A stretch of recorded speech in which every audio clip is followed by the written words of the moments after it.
আসসালামু আলাইকুম রহমতুল্লাহ। আমি অনেক ক্লান্ত। আমারে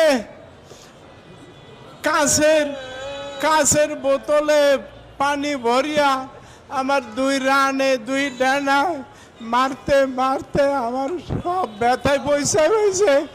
আমার অনেক পেইন কিলার দিছে পঞ্চগড়ের সিভিল সার্জনে।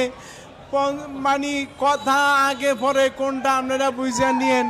আমারে গত আপনি না বুঝলে খতিব সাহেবদের সবাই আমি সাবধান করার জন্য বলতে চাই।